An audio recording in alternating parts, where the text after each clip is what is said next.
કપુરાઈ તળાવના નવીનીકરણની કામગીરીમાં પડ્યા ભ્રષ્ટાચારના ગાબડા।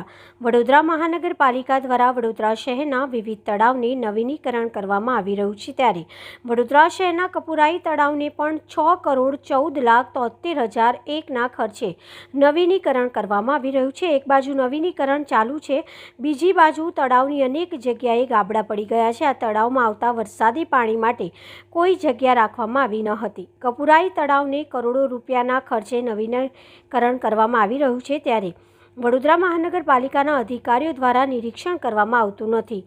કોન્ટ્રાક્ટર દ્વારા જોઈએ તે પ્રમાણેનું મટીરિયલ વાપર્યું નથી તેવું દેખાઈ રહ્યું છે।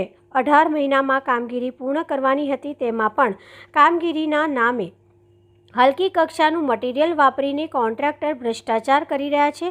એક બાજુ જનતા કહી રહી છે કે કમળ કા ફૂલ હમારી એક ભૂલ, આ સૂત્રને સાર્થક કરતા દ્રશ્યો ઊભા થયા છે। સાથે આ કપુરાઈ તળાવની નવીનીકરણની કામગીરી તટસ્થ તપાસ કરવામાં આવે અને કોન્ટ્રાક્ટરને બ્લેકલિસ્ટ કરવામાં આવે તેવી સામાજિક કાર્યકર અતુલ ગામીચી દ્વારા માંગ કરવામાં આવી છે।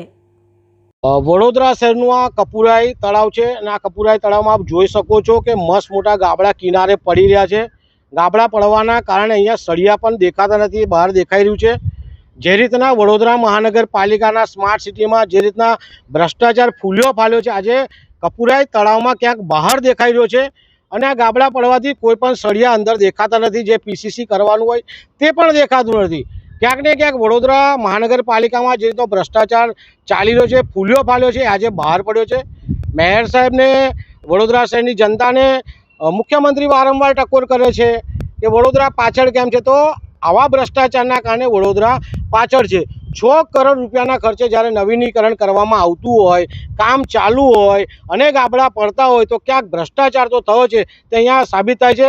આજે આ કપુરાઈ તળાવમાં જે રીતની જનતા આપણને કહી રહી છે કે કમળ કા ફૂલ અમારી એક ભૂલ, તો આ કમળના ફૂલથી આજે વિરોધ પ્રદર્શિત કર્યો છે અને જે ભારતીય જનતા પાર્ટી છે, શાસનમાં બેઠેલા સત્તાધીશો છે, અધિકારીઓ છે, એમને વિનંતી છે કે જે આપણી આ અત્યારે સ્લોગન બહાર પડ્યું છે કે કમળ કા ફૂલ અમારી ભૂલ, એ સ્લોગન સુધારવાના પ્રયાસ કરે અને જે પણ ભ્રષ્ટાચાર થયો છે અને જે ભ્રષ્ટાચાર કર્યો છે એવાની સામે કડકમાં કડક પગલાં ભરે તેવી અમારી માંગ છે।